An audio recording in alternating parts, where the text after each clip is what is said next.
రెండో ఎపిసోడ్. ఉత్తరం చదివిన నందిని ఆశ్చర్యాంబుదిలో మునిగిపోయింది. సుందర్ తనని ప్రేమిస్తున్నాడా? తనని కట్న కానుకలు లేకుండా వివాహం చేసుకుంటాడా? అంత కలలాగే ఉంది ఆమెకి. తన ఫ్రెండ్స్ చాలామందికి పెళ్ళిళ్ళు అయిపోయాయి. వాళ్ళకి పెళ్ళి అని తెలిసిన రోజున మనసు పరిపరి విధాలుగా పోయేది. తనకి జన్మలో పెళ్లి చేసుకునే అదృష్టం లేదేమో అని. తండ్రి రిటైర్ అయ్యాక ఇంటి బాధ్యత అంతా ఆమెపై పడింది. ఈ సమయంలో తండ్రి తనకి వివాహం తలపెట్టినా అదో ఖర్చని, తన సంపాదన లేకపోతే ఇల్లు గడవడం కష్టమని పిన్ని తన పెళ్లి ససేమేరా జరగనివ్వదు. ఆ సంగతి తనకు కూడా తెలుసు. ఎన్నాళ్ళు ఇలా గాను గెద్దులాగా జీవితం గడపడం? ఎన్నాళ్ళైనా ఇక ఈ జీవితం ఇంతే. అనుకోకుండా రాజ్యం పెళ్లికి తను వెళ్ళడం, సుందర్తో పరిచయం కలగడం, ఆ పరిచయం పెళ్లిదాకా వెళ్ళడం అంతా కలలా చిత్రంగా ఉంది. ఈ సుందర్కి తను ఏమని సమాధానం చెప్పడం? ఈ పెళ్లి జరగడానికి పిన్ని ఒప్పుకుంటుందా? ఇది జరిగే పెళ్ళా? ఆలోచిస్తూ కూర్చుంది. ఆమె ఆలోచనలు ఎంతకీ తెగడమే లేదు. నందిని మామూలుగా స్కూల్కి వెళ్ళి వస్తోంది. స్కూల్ నుంచి రాగానే ఇంటి దగ్గర ఒక 10 మంది పిల్లలకు ట్యూషన్ కూడా చెప్తోంది. ఆ డబ్బు కూడా ఆమెకు దక్కదు. భాగ్యమ్మ తీసేసుకుంటుంది. ఒకరోజు ఉదయం నందిని పెద్దమ్ముడు గదిలో కూర్చుని సిగరెట్లు కాలుస్తూ ఉన్నాడు. అది ఆమె కళ్ళబడింది. తమ్ముడిని కేకేసింది. చదువుకుంటున్న వాడికి ఆ అలవాట్లు ఏమిటి అని. దాంతో ఆ అబ్బాయి కోపంతో, నీకెందుకు, నా ఇష్టం, నేను కాలుస్తాను, మధ్య నువ్వెవరు చెప్పడానికి అని కేకలేశాడు. దాంతో నందినికి ఒళ్ళు మండింది. అవును, అడగడానికి నేనెవరిని? నువ్వు రోజు తినే తిండి, నువ్వు కట్టిన బట్టలు, ఇదంతా ఎవరి సంపాదనరా? నీ తాత గడింపా, మీ ముత్తాత గడింపా అని అడిగింది ఉక్రోషంగా. ఏమన్నావు అంటూ చేతిలో సిగరెట్ని అలకేసి కొట్టాడు ఆ అబ్బాయి. ఉన్నమాటే అన్నాను. పైసా సంపాదన లేని నువ్వు, నెత్తి మీద డమ్మిడి పెడితే మారని నువ్వు నన్ను ఎదిరించేదాకా వచ్చావా? ఈ రోజు నుంచి ఈ ఇంట్లో నోరు మూసుకొని పడుంటే పడుండండి, లేదా బయటకు పోండి అని పిచ్చి కోపంతో అరిచింది నందిని. అక్క కోపం చూసి విరాజి కొద్దిగా జంకినట్టయి తల్లిని కేకేశాడు, అమ్మా అంటూ. భాగ్యమ్మ ఆ కేక వింటూనే కొంపలు తగలబడిపోయినంత కంగారుగా పరిగెత్తుకు వచ్చింది. కొడుకు చెప్పిన మాటలు వింటూనే ఆవిడ అంతెత్తు ఎగిరిపడింది. ఏమిటి అంటున్నావు అంటూ అప్పర కాళీలాగా విరుచుకుపడింది. నీ సంపాదన మాకు పెట్టేస్తున్నావా? నీవు పస్తు పడుకుంటున్నావా? నువ్వు ముద్ద మింగడం లేదు. నువ్వు ప్రతిదీ పుట్టగానే ఉద్యోగానికి బయలుదేరావా? నిన్ను 25 సంవత్సరాలు నెత్తి మీద పెట్టుకొని మోసాం. ఎన్నాళ్ళు ఎవరి తాత సొమ్ము అనుకొని తిన్నావే, ఎవరిల్లు అనుకొని ఉన్నావే.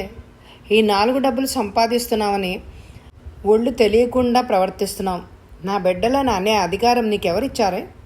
అసలు ఇంట్లో నువ్వు ఎవరివి? నువ్వు పుట్టగానే తల్లిని గుటుక్కున మింగావు. నీకు ఈ ఇంటికి అరవచాకరీ చేయడానికి నీ బాబు నా మెడలో 3 ముళ్ళు వేసి ఇంటికి పని మనిషిలా తీసుకొచ్చాడు. నీ బాబుని పెళ్ళాడాక నేనేమైనా సుఖపడ్డానా? నేను సుఖపడకపోతే పోయే, నా పిల్లలు ఏమైనా సుఖపడుతున్నారా? నీ తిట్లు సాధింపులతో వాళ్ళు సగమైపోతున్నారు అంటూ ఒక్క తిట్టు కాకుండా తిట్టిపోసింది. ఆవిడ అలా తిడుతుంటే నందినికి దుఃఖం ఆగడం లేదు. ఆవిడ తిట్ల కంటే ముఖం ఇంకా భయంకరంగా కనిపిస్తోంది. భాగ్యమ్మ కళ్ళు చాలా చిన్నవి అయినా దెబ్బలాట పెట్టుకునే సమయంలో పెద్దగా చేసి కనుగుడ్లు నిలబెట్టేస్తుంది. పళ్ళు అన్నీ పైకి కనిపించేంతగా నోరు చాపి తిడుతూ, నోటికి తగ్గట్టుగా చేతులు 2 చకచకా తిప్పుతూ తిట్లు మొదలు పెడుతుంది. అంటే ఇంకా అంతే, దానికి అడ్డు ఆపు ఉండదు. అది కాదు పిన్ని, నా మాట విను, వాడిని బుద్ధిగా చదువుకోమని చెప్తున్నాను. ఈ వయసులో సిగరెట్లు కాలిస్తే పిల్లలు పాడైపోతారు అని చెప్తున్నాను. ఏమిటయా నీ మాట వినేది? సిగరెట్లు కాలిస్తే పిల్లలు చెడిపోతారా, లేక డబ్బులు ఖర్చు అయిపోతాయని బెంగ? అమ్మో, ఎంతటి దానివయ్యావే అంటూ గుండెలు బాదుకుంది. అప్పుడు ఎక్కడికో వెళ్ళి వచ్చిన సుబ్బారావు గారు ఏమిటి ఏమిటేమిటి అంటూ లోపలికి వచ్చారు. ఏమిటా, నీ ముద్దుల కూతురు మిడిసిపడిపోతోంది. ముష్టి 300 తెస్తున్నానని నెత్తెక్కి సవారు చేస్తోంది. మహారాణిలా ఇంట్లో అధికారాలు చెలాయిస్తోంది అంది దీర్ఘందిస్తూ. అబ్బబ్బా, అసలు విషయం ఏమిటో చెప్పవే అంటూ చిరాకు పడ్డారు ఆయన. ఏమున్నది, నిన్న స్కూల్ దగ్గర మీ ముద్దుల కూతురు ఎవరో అతనితో మాట్లాడుతోందట. అది మన పెద్దబ్బాయి చూశాట. ఆవిడ నాటకాలన్నీ ఇంట్లో తెలిసిపోతాయని వాడు సిగరెట్లు కాల్చకపోయినా కాల్చాడు అని వాడిని తిట్టడం దేనికి? అది ఎన్ని నాటకాలు ఆడితే వాడికెందుకు, అది ఎవరితో తిరిగితే వాడికెందుకు, ఆ చిన్న వెధవ మీద కసి పెంచుకోవడం దేనికి అంటూ 2 చేతులు గట్టిగా శబ్దం వచ్చినట్టు కొడుతోంది గుండెలు బాదుకుని. నందినిని ఇంకా తిట్టసాగింది. ఆవిడ మాటలు వింటుంటే నందిని ఒక్కసారి అదిరి పడిపోయింది. ఆకాశం కూలి నెత్తిన పడినట్టు బిగుసుకుపోయింది. పిన్ని ఎంత మాట అంది, తల్లిని పోగొట్టుకున్న దాన్ని అని జాలి లేకపోగా పెళ్లిగాని పిల్ల మీద ఇలాంటి నింద వేస్తుందా? నందిని తల గిర్రును తిరిగిపోయింది. గుండెల్లో బాధ తవ్వసాగింది. మనసులో కన్నీరు గడ్డగట్టి ఉంది. అది ఏ క్షణానైనా కరిగి వరద వెల్లువలాగా కంట్లోంచి దూకి బయటికి ఉరకడానికి సిద్ధంగా ఉంది. సుబ్బారావు గారి భార్య అలా తిడుతుంటే ఏం మాట్లాడలేకపోయారు. కూతురు నిప్పులాంటిది అని ఆయనకు తెలుసు. ఆ మాట పైకి చెప్పి భార్య నోరు మోయించే ధైర్యం ఆయనకు లేదు. అందుకే కూతురు వైపు జాలిగా చూశారు. నా చేతిలో ఏమీ లేదు. మీ అమ్మ పోయిన తర్వాత మళ్ళీ పెళ్లి చేసుకొని నిన్ను కష్టాలు పాలు చేసి కన్నీటి కడలిలో ముంచేశాను. నీకు జీవితంలో సుఖం, శాంతి, సంతోషం లేకుండా చేశాను అన్నట్టు దీనంగా ఉన్నాయి ఆయన చూపులు. ఒక్క క్షణం తండ్రి వైపు అలా చూసిన నందినికి దుఃఖం ఆగలేదు. పైట చెంగు నోటికి అడ్డం పెట్టుకుని అక్కడి నుండి పారిపోయింది. నంగనాజీ వంగముళ్ళు ఏమీ తెలియదు పాపం. ఇలాంటిది ఊరికి ఒక్కతుంటే ఊరు మాడి మసైపోతుంది, కానీ ఉంటుందా అంటూ బుగ్గలు నొక్కుని చేతులు తిప్పుకుంది. సుబ్బారావు గారు మౌనంగా అక్కడి నుంచి వెళ్ళిపోయారు. భాగ్యమ్మ మూతి తిప్పుకొని అక్కడి నుంచి వంటగదిలోకి వెళ్ళిపోయింది. నందిని ఆవిడ మాటలకు గుండెలు పగిలిపోయేటట్టు ఏడ్చింది.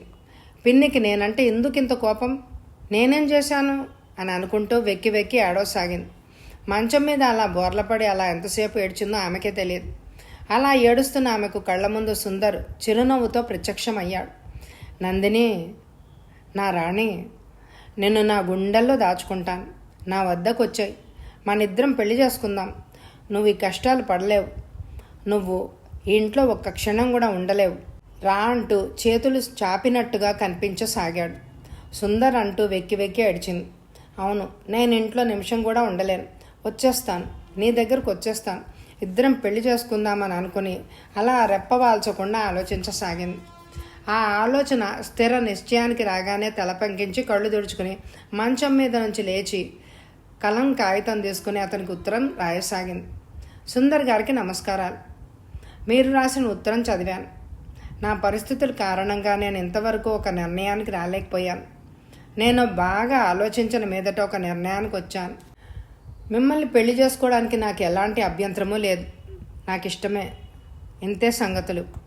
నందిని అంటూ ఉత్తరం రాసి కవర్లో పెట్టి అంటించి అడ్రస్ రాసి పక్కింటి అబ్బాయిని పిలిచి ఉత్తరం పోస్టులో వేయించింది. ఆ రోజు స్కూల్కి వెళ్ళలేదు.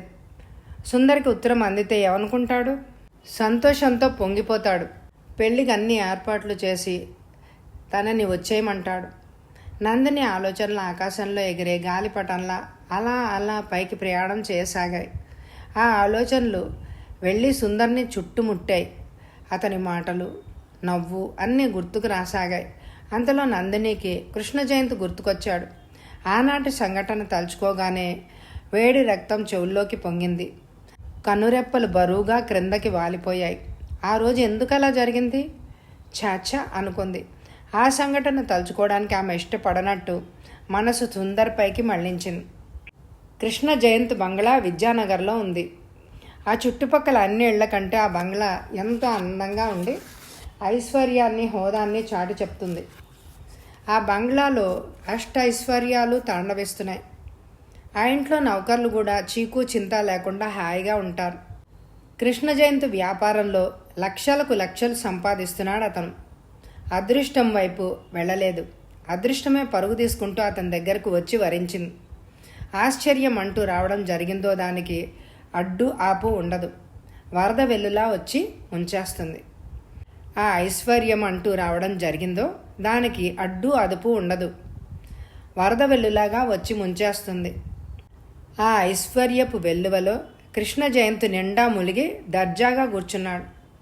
ఐశ్వర్యం వచ్చి దర్జాగా ఆ ఇంట్లో తిష్ట వేసిందో ఎక్కడ లేని బంధువులు, స్నేహితులు అందరూ బెల్లం చుట్టూ ఈగల్లా ముసురుతారు. అంతకుముందు పరిచయం లేని వాళ్ళు కూడా బంధుత్వం కలుపుకుని ఇంటి ముందు కాకుల్లాగా, కుక్కల్లాగా కూర్చుంటారు. ఖరీదైన జీవితం అనుభవిస్తున్న కృష్ణకాంత్ ఎవరికి తలవంచి భయపడవలసిన పని లేదు. అందరూ అతని ముందు గులాములై సలాం చేస్తున్నారు. కృష్ణ జయంతితో ఎవరికైనా పని ఉంటే అతను ఇంటి దగ్గర సాధారణంగా దొరకడు. అతను సెక్రటరీకి ముందు ఫోన్ చేస్తే అతను ఫలానా టైంకి రండి అని చెప్తాడు. కృష్ణ జయంతి బిజినెస్ పనుల మీద పై ఊళ్ళకి కూడా వెళ్తూ ఉంటాడు. ఒక్కోసారి సింగపూర్, ఇండోనేషియా కూడా వెళ్ళి వస్తూ ఉంటాడు. అతను నెలకు 15-20 రోజులు పై ఊళ్ళలోనే ఉంటాడు.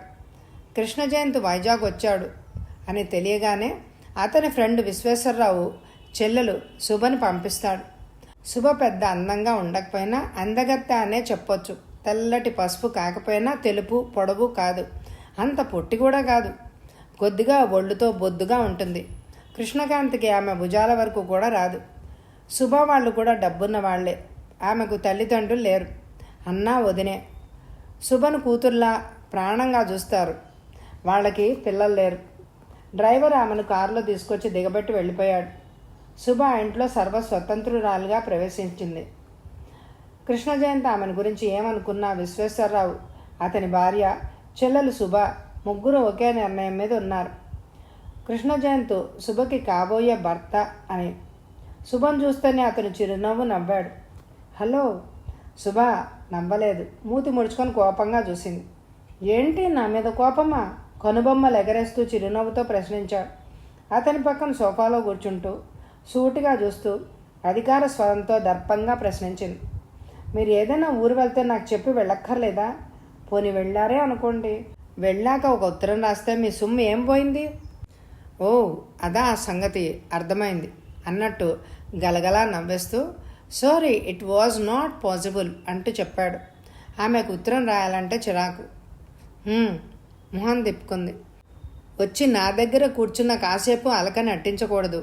ఏది నవ్వు? 1 2 3. శుభ పకాలను నవ్వేసింది. మీకు మాటలు బాగా వచ్చు. మీ తప్పులన్నీ కప్పిపుచ్చేస్తారు మాటలతో.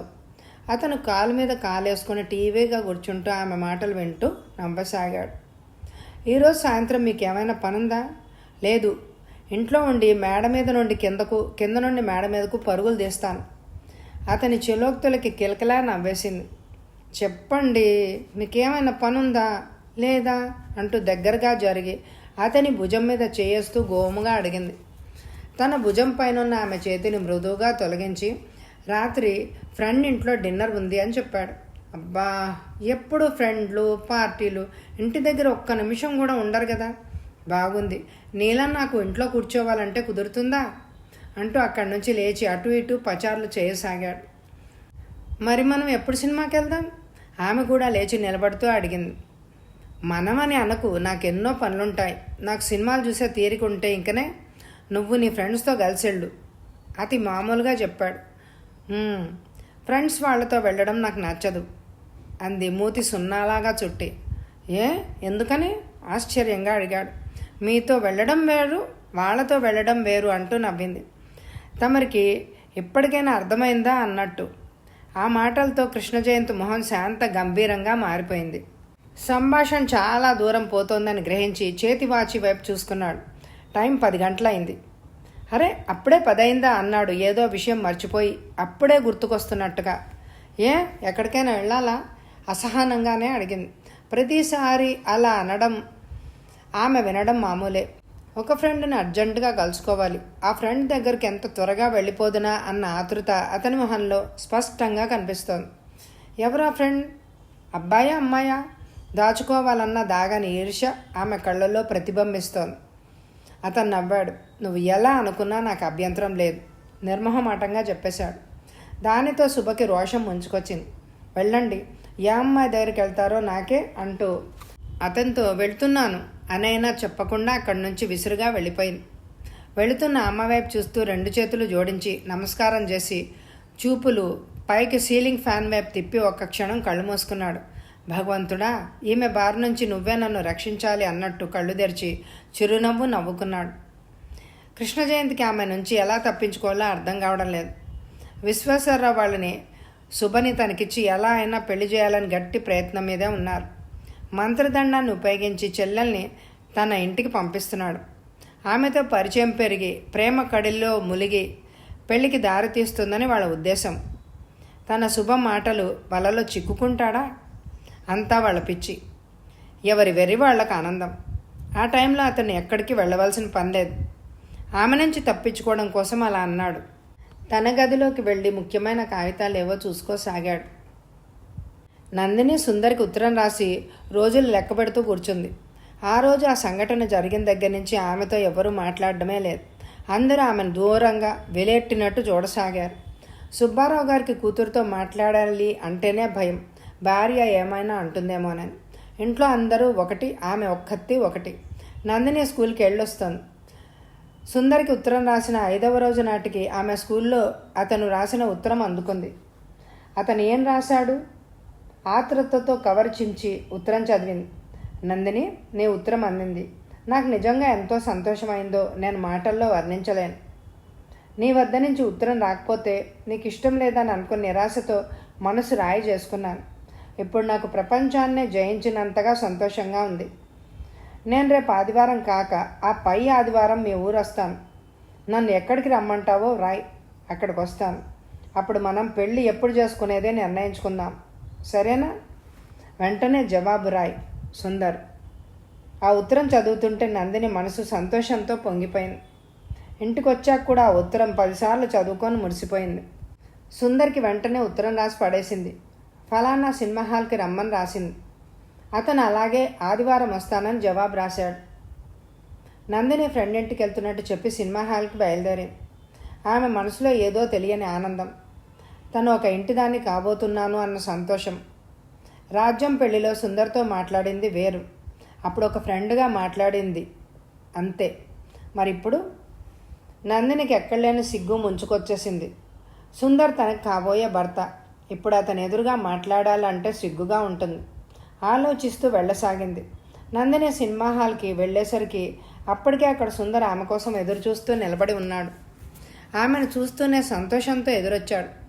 మళ్ళీ మన ఇద్దరం ఇలా కలుసుకుంటాం అనుకోలేదు అంటూ నవ్వాడు. నవ్వుతున్నప్పుడు అతని కళ్ళలో కాంతి తళుక్కుమంది. నేను అనుకోలేదు, సిగ్గుగానే అంది. పద హాల్లోకి వెళ్ళి కూర్చుందాం. టిక్కెట్లు అంది. టిక్కెట్లు లేకుండా లోపలికి ఎలా రాణిస్తారన్నట్టు. నేను తీసుకున్నాను అంటే జేబులో చేయబెట్టి టికెట్లు పైకి తీసి ముందుకు దారి తీశాడు. అతని వెనక ఆమె వెళ్ళింది. ఇద్దరు హాల్లోకి వెళ్ళి కూర్చున్నారు. ఆ సినిమా చాలా పాతది అవడంతో జనం ఎవ్వరు లేరు అంతగా. అక్కడ లెక్క పెట్టినట్టు ఉన్నారు. వీళ్ళిద్దరూ కొసా కుర్చీలో ఒక మూలగా కూర్చున్నారు. సుందర్ ఆమె వైపు పరీక్షగా చూస్తూ అన్నాడు, ఇప్పుడు చెప్పు, మనం పెళ్లి చేసుకోవాలనుకుంటున్నామని మీ ఇంట్లో తెలుసా? తెలియదు, మెల్లగా చెప్పింది. మరి? సందేహంగా చూశాడు. పెద్దవాళ్ళు ఒప్పుకోకపోతే ఎలా అన్నట్టు. నేను పెళ్లి చేసుకోవడం మా పెద్దవాళ్ళకి ఇష్టమైతే నా పెళ్లి ఏనాడో జరిగిపోయి ఉండేది. అది అలా అంటున్నప్పుడు వీర సాహసం ఆమె పెదవుల మీద క్షణంసేపు మెరిసి మాయమైంది. అదేంటి, నువ్వు పెళ్లి చేసుకోవడం ఇంట్లో ఎవరికి ఇష్టం లేదా? విస్మయంగా చూశాడు. నందిని ఇంటి విషయాలన్నీ వివరంగా అతనితో చెప్పింది. సుందర్ శ్రద్ధగా విని అన్నాడు, అయితే మన పెద్దవాళ్ళు ఎవరికి తెలియకుండా పెళ్లి చేసుకుందాం. నందిని మాట్లాడలేదు. సినిమా స్టార్ట్ అయినా వీళ్ళిద్దరూ గమనించనే లేదు. సుందరు ఇద్దరూ పెళ్లి గురించి మాట్లాడుకుంటున్నారు. వెళ్ళిన తర్వాత ఉత్తరం రాస్తాను, 1 నెల రోజుల్లో పెళ్లి చేసుకుందాం అని చెప్పాడు. ఆ మాటలు నందిని మనసుకు పన్నేటి జల్లులాగా అయింది. ఇక తన కష్టాలు గట్టెక్కినట్టే. పెళ్లి చేసేసుకుని వెళ్ళిపోతే ఎవరు ఎలా పోయినా తనకు అనవసరం. తన డబ్బు పనికొస్తుంది కానీ తన మాట పనికిరాదు. మరి అటువంటప్పుడు ఆ ఇంట్లో తను ఎందుకు ఉండాలి? తన సుఖం సంతోషం వెతుక్కుంటూ తన దారి తాను ఎందుకు చూసుకోకూడదు? నందినికి కళ్ళ నీళ్లు గిర్రున తిరిగింది. నందిని అంటూ ఆమె చేతిని తన చేతిలోకి తీసుకొని మృదువుగా నొక్కాడు. ఆమె మాట్లాడలేదు, మౌనంగా ఉండిపోయింది.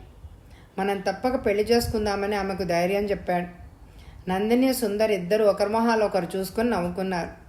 ఇద్దరూ మెల్లిగా నడుచుకుంటూ బయలుదేరారు. ఉత్తరాలు రాస్తుండమని చెప్పి ఆమెను ఇంటి దగ్గర జంక్షన్ వరకు దిగబెట్టి వెళ్ళిపోయాడు. నందిని ఇంటికి వెళ్ళిపోయింది. ఆమె మునుపట్లా ఒంటరిగా బాధపడడం లేదు. తనకి తోడు సుందర్ ఉన్నాడు అన్న ధైర్యం గుండెల్లో ఉద్భవించి శరీరం అంతా పాకింది. దాంతో ఆమెకు 1000 ఏనుగుల బలం వచ్చినట్టుగా అయింది.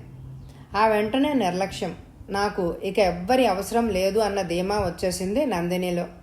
సంతోషం, ఉత్సాహం ఉరకలు వేస్తున్నాయి. ఆమె మనసు గాలిలో తేలిపోతోంది. సుందర్ వెళ్ళిన 3వ నాడు ఆమెకు ఉత్తరం వచ్చింది. ఆ ఉత్తరం చదువుకుని అతనికి మళ్ళీ జవాబు రాసింది. సుబ్బారావు గారికి మనసులో బెంగగా ఉంది. తన ప్రాణం ఉన్నంత వరకు పర్వాలేదు. తర్వాత భార్య కూతుర్ని ఇంట్లో నిలవనిస్తుందా? నందిని గురించి ఆయనకి బెంగగా ఉంది. కృష్ణకాంత్ హాల్లో కూర్చుని ఎవరితోనో మాట్లాడుతున్నాడు. వాళ్ళు వెళ్ళిందాకా సుందర్ అవతల నిలబడ్డాడు. వాళ్ళు వెళ్ళాక అతను లోపలికి వెళ్ళాడు. కృష్ణకాంత్ చేతులు జోడించి నమస్కరించాడు. ఓ సుందర్, నువ్వా? రారా, ఏమిటి ఇలా వచ్చావు? కూర్చో అంటూ ఆప్యాయంగా పలకరించి ఎదురుగా సోఫా చూపించాడు. మీతో చిన్న పని ఉండి వచ్చానండి అంటూ సోఫాలో కూర్చున్నాడు. నాతోనా? ఏమిటి? ఆశ్చర్యం నటిస్తూ నవ్వుతూ అడిగాడు. నేను పెళ్లి చేసుకోవాలని అనుకుంటున్నాను అంటూ ఆగిపోయాడు. అతను చిరునవ్వు నవ్వుతూ అతని మాటలు వినసాగాడు. సుందర్ ధైర్యంగా చెప్పాడు. మీరు నిలబడి మీ చేతుల మీద మా పెళ్లి జరిపించాలి. ఏమిటి అన్నట్టు చూశాడు. ఆ చూపుల్లో భావం అర్థం చేసుకున్న వాడిలాగా సుందర్ చెప్పాడు. ఆ అమ్మాయి తల్లిదండ్రులకి, మా తల్లిదండ్రులకి తెలియకుండా పెళ్లి చేసుకుందామని. వాళ్ళకి తెలిస్తే ఈ పెళ్లి జరగనివ్వరు అని. అందుకే మా పెళ్లికి మీరు నిలబడాలని అడగడానికి వచ్చాను అంటూ చెప్పాడు. I'm with you, surely come అంటూ చెప్పాడు. కృష్ణ జయంతి ఎవరు పిలిచినా తప్పకుండా వెళ్తాడు. అతనికి డబ్బు ఉంది అన్న గర్వమే లేదు. కృష్ణ జయంతి మాటలతో సుందరానికి కొండంత ధైర్యం వచ్చింది. ఆమె ఇంటి పరిస్థితులు, తన ఇంటి పరిస్థితులు అతనికి వివరించి చెప్పాడు. ఐసి, మీరు మాకు ధైర్యం ఇస్తే మేము వెంటనే పెళ్లి చేసుకుంటాం. అలాగే, తప్పకుండా. ఓ వారం తర్వాత మీరు పెళ్లి ఏర్పాట్లన్నీ చేసుకోండి. నేను ఆ టైంకి వచ్చి నిలబడతాను నవ్వుతూ చెప్పాడు. సుందర్ అతని వైపు కృతజ్ఞతగా చూశాడు. సుందర్కి ఉద్యోగం త్వరగా దొరక్కపోతే ఎవరో కృష్ణ జయంతి దగ్గరికి వెళ్ళమన్నారు. ఓ వారం రోజులు కృష్ణ జయంతి ఇంటి చుట్టూ ప్రదక్షిణం చేస్తే ఒకరోజు ఇంటి దగ్గర దొరికాడు. సుందర్ తన ఇంటి పరిస్థితి అంతా చెప్పి అతన్ని ఎలా అయినా తనకి ఉద్యోగం ఇప్పించమని కోరాడు. సరే, చూస్తాను అన్నాడు. మళ్ళీ నన్ను ఎప్పుడు కలవమంటారు? ఆశగా అడిగాడు. కలవని అవసరం లేదు, ముక్తసరిగా చెప్పాడు. అతని మాటలతో సుందర్ ఒక్కసారి నీరు గారిపోయాడు. ఎంతో ఆశతో వచ్చాను. అతను గర్వంగా, నిర్లక్ష్యంగా మాట్లాడడంతో సుందర్కి నీరసం ముంచుకొచ్చింది. డీజీఎంసీలో ఉద్యోగానికి అప్లై చేశాడు. ఇంటర్వ్యూ పిలిచారు. ఇంటర్వ్యూ అయింది. తనలాంటి వారు ఎందరో ఉన్నారు. ఆ ఉద్యోగం తనకి వస్తుందన్న నమ్మకమే లేదు. అందరూ తనని కృష్ణకాంత్ దగ్గరికి వెళ్ళమని సలహా ఇచ్చారు. వాళ్ళ సలహా ప్రకారం అతను ఇంటికి వెళ్ళాడు. ఇంటర్వ్యూ అయిపోయింది కూడా. తర్వాత కలుసుకుంటే అతను అలా అనేయడంతో ఆశ జరజరా వెనక్కి ప్రాకి వెళ్ళిపోయింది. నిరాశగా ఇంటికి వచ్చేశాడు. 4 రోజుల తర్వాత ఆఫీస్ నుంచి కాగితం వచ్చింది. వెంటనే ఆ ఉద్యోగంలో చేరమని. సంతోషంతో ఉక్కిరిబిక్కిరి అయిపోయాడు. అదృష్టం ఉంటే ఎవరి అవసరం లేకుండా ఉద్యోగం వచ్చేస్తుంది అని నమ్మాడు. అయితే ఆ నమ్మకం ఎంతోసేపు నిలవలేదు. ఆఫీస్లో 4-5 అతన్ని నిలబెట్టి కృష్ణ జయంతి గారు మీకేమవుతారు అని అడిగారు. ఆఫీసర్ తనని ప్రత్యేకంగా పిలిపించి కృష్ణ జయంతి గారు మీకు తెలుసా, నీకేమవుతారు అని అడిగేసరికి సుందర్కి ఆశ్చర్యం కలిగింది. కృష్ణ జయంతి గారు నీకు ఈ ఉద్యోగం తప్పక ఇమ్మని మరీ చెప్పారు. ఇక ఆయన మాట ఎవరు కాదంటాం, నీకు ఉద్యోగం ఇచ్చేశాం అన్నారు ఆయన. ఆ మాట వినడంతోనే సుందర్ బుర్ర గిర్రం తిరిగిపోయింది. తనని తానే మనసులో తిట్టుకున్నాడు. అతన్ని అపార్థం చేసుకున్నందుకు మనసంతా పశ్చాత్తాపంతో నిండిపోయింది. ఆఫీస్ నుంచి అప్పటికప్పుడు వెళ్ళి అతని కాళ్ళ మీద పడిపోవాలి అని అనిపించింది. ఆ రోజు సాయంత్రం కృష్ణ జయంత్ ఇంటికి వెళ్ళాడు. అతను ఊళ్ళో లేడని పాట్నా వెళ్ళారని చెప్పారు నౌకర్లు. నెల తర్వాత కానీ అతన్ని కలుసుకోవడం అవలేదు. తర్వాత కలుసుకొని తన కృతజ్ఞతలు తెలియజేసుకున్నాడు. దీనిలో నా గొప్పతనం ఏముంది, నీ అర్హతను బట్టి ఇచ్చారు ఆ ఉద్యోగం అంటూ నవ్వి ఊరుకున్నాడు. ఆ మాటలతో అతనంటే ఇంకా గౌరవం హెచ్చింది. అప్పటి నుంచి ఏ చిన్న పని ఉన్నా, ఏ చిన్న సలహా కావాల్సి వచ్చినా సుందర్ అతని దగ్గరికి పరిగెడతాడు. ఏ పని లేకపోయినా వెళ్ళి ఒకసారి చూసొస్తాడు. సుందర్ తన పెళ్లి విషయం మరోసారి చెప్పి అతని దగ్గర సెలవు తీసుకొని వెళ్ళిపోయాడు. నందిని షాప్లో నుంచి యువతలకు వచ్చింది. నాగమణి, వీణ ఇద్దరూ లేరు. ఆమెకి ఏడుపు ముంచుకొచ్చింది. తనని వదిలేసి వీళ్ళు ఎక్కడికి పోయారు? వెనక తను వస్తుందో లేదో చూసుకోని అవసరం లేదు. ఈ వైజాగ్ తనకి కొత్త. ఏ బస్సు ఎక్కడికి వెళ్తుందో కూడా తెలియదు. ఎలా ఇంటికి వెళ్ళడం? నందినికి కళ్ళల్లో నీళ్లు తిరిగిపోయాయి. వీణ నందినితో పాటే విజయనగరం టీచర్గా పనిచేస్తూ ఉంటే నందిని సాయం రమ్మని కోరింది. సుందర్ని కలుసుకోవచ్చు అని వీణతో బయలుదేరి వైజాగ్ వచ్చింది. వీణకు మామయ్య కూతురు నాగమణి, వాళ్ళు సింధియా క్వార్టర్స్లో ఉంటున్నారు. కథ వచ్చే ఎపిసోడ్లో కొనసాగుతుంది. నేను యూఎస్ వెళ్తున్న కారణంగా అప్లోడ్స్, కథలు అన్నీ యాజ్ యూజువల్ పెట్టేస్తాను. కానీ మీ కామెంట్లకి ఒక 12 గంటల ఆలస్యంగా స్పందిస్తాను.